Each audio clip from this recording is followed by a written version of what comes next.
Good morning everyone, thanks for joining us today for this presentation. We are group 2 and our team has 5 members. I'm Jaja, I'm Tân, I'm Minh Hằng, I'm Việt Hằng, and I'm Thảo Vi. And I'm excited to have the opportunity to share our topic with you. And the title for our presentation is The 5 Stages of Design Thinking in Teaching and Learning Process. And this presentation, we have 4 parts: introduction, the 5 stages of design thinking, application, and conclusion. Now let's move to the first part with a video. Thanks, Angel. So I want to start out today by telling you a little bit about my experience with education. I loved school. I was one of those kids, you've probably all had one before, who was really good at figuring out what the teacher wanted and giving them exactly what they wanted. And I did pretty well in school. But when I graduated from college, I felt like something was missing. I had a lot of ideas, I wanted to change the world, but I had no idea where to start. And in hindsight, I think there were 2 key things that were missing.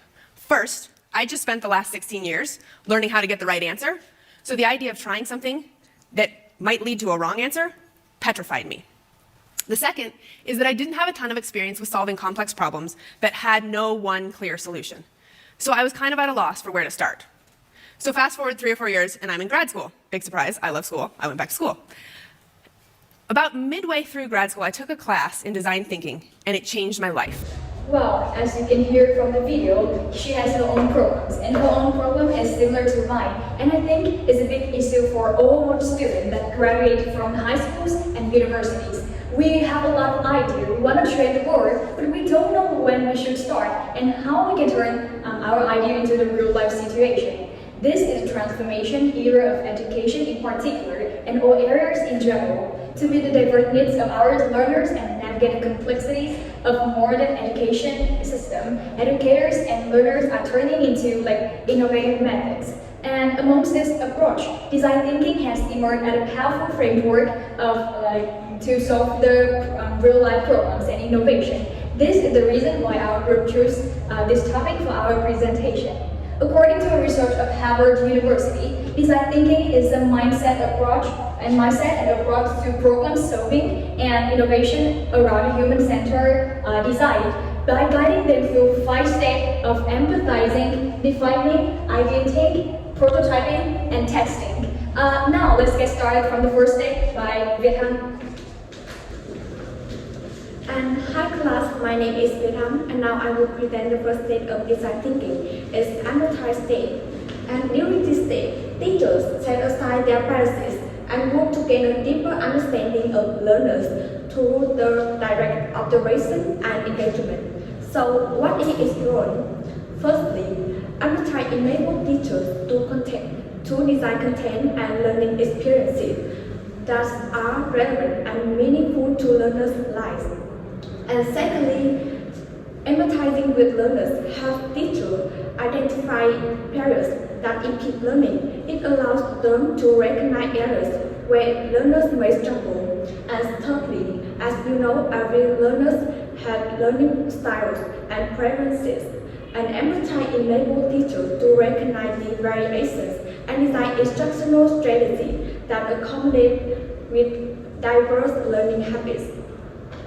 And the next one, there are some steps included in this step. The first one is conducting the face-to-face interviews with learners. In the interviews, it's important to use open-ended questions that encourage participants to share their experiences and aspirations and related to learning and teaching. The second one is observing learners in their natural learning learning environments, such as classroom, study spaces, or online platforms.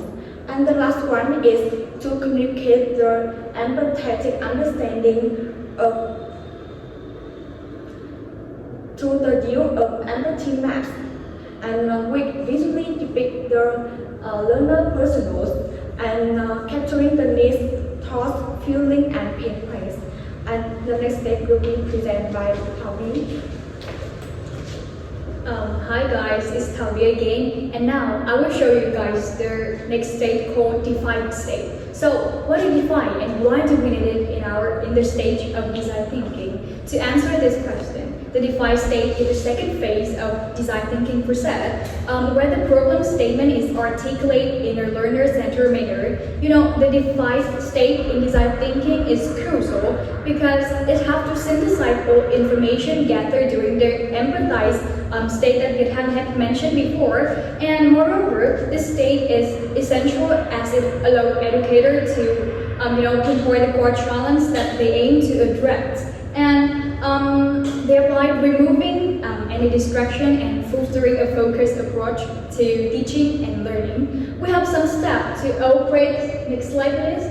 We have some steps to operate this stage, beginning with analyzing the information gathered during the empathy state to gain a comprehensive understanding about our student. And next, facilitating a group discussion between the educators where teacher can collaboratively define problem statement. And the last stage here is the making a decision about the issue we will address. And that is the defined state. Next, we will come to the presentation by Minghan.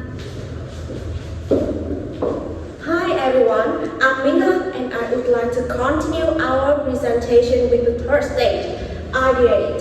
Ideate stage is the teaching and learning process in the state that teachers will encourage the learner to come up with ideas, come up with creative ideas, and this is the next step after empathize and define. During this stage, learners engage in thinking differently. The ideate stage fosters creativity and encourages the development of unique solutions. So, to address the ideate stage in teaching and learning process, educators can use many different strategies. Firstly, they can encourage learner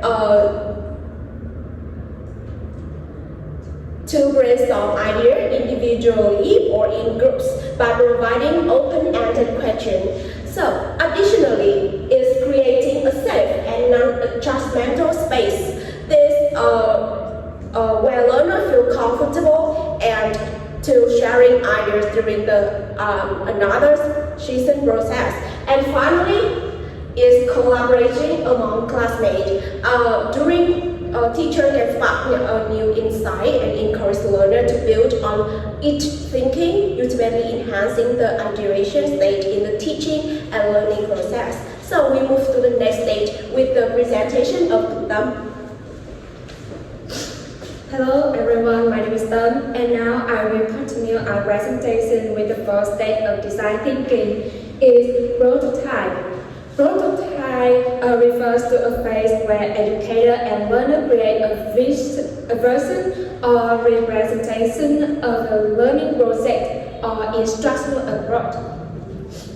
It allows a concept to be visualized and experienced before they have been fully decided. Moreover, prototyping enables early iteration of the product, thereby validating its core functionality, and it also enhances creativity and innovation. The prototype stage involves three key steps.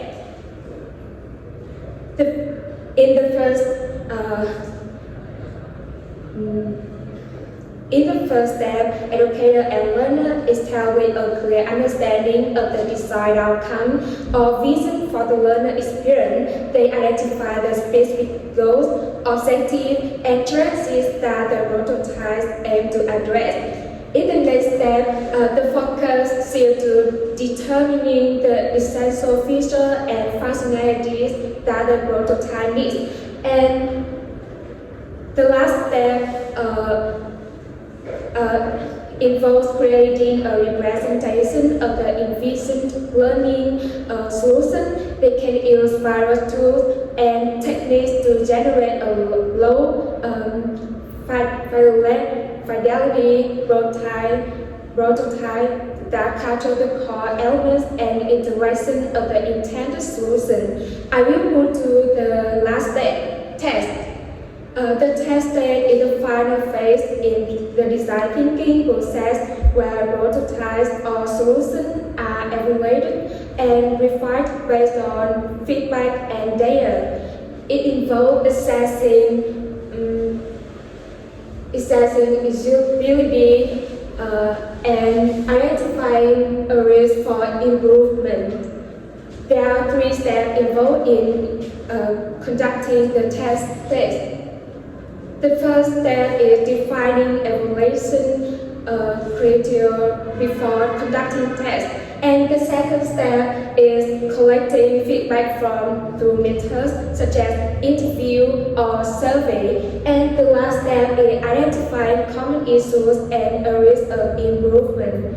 And the next part is Chazan.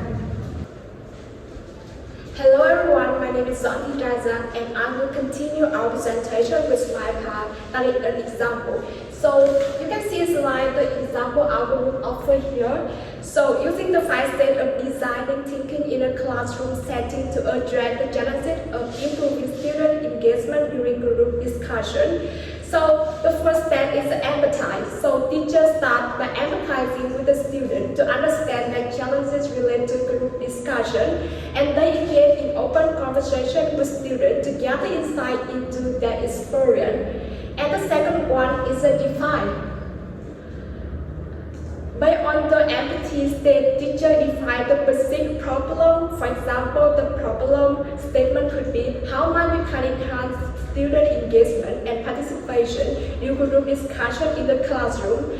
And third one is the ideas. So the teacher encourages brainstorming with the student to generate creative idea, and the goal is to generate a range of ideas to address the challenges.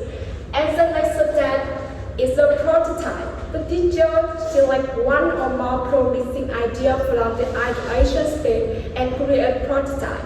And the last one is a test.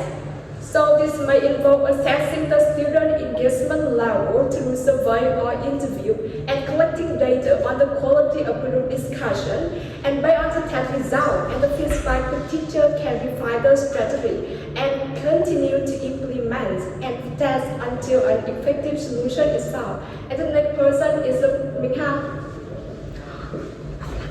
Hi everyone, I'm Mingha again. And for teacher, firstly, teachers can create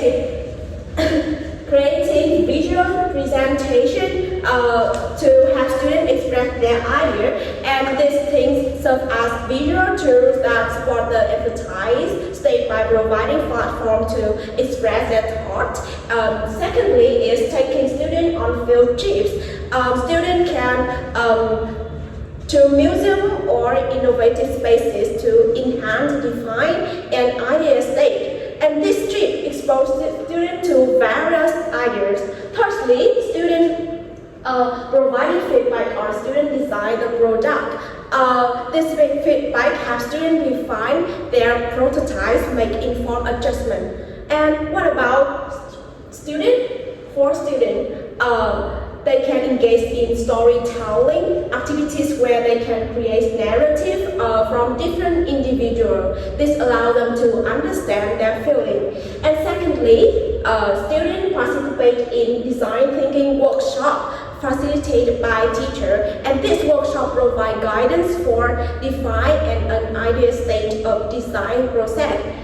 And the last but not least, students can participate in a design competition. Through testing and evaluation, they define their prototypes to address user needs. So, by integrating the 5 stages of design thinking into the teaching and learning process, educators empower students to become active participants in their own education, as well as prepare them to tackle challenges.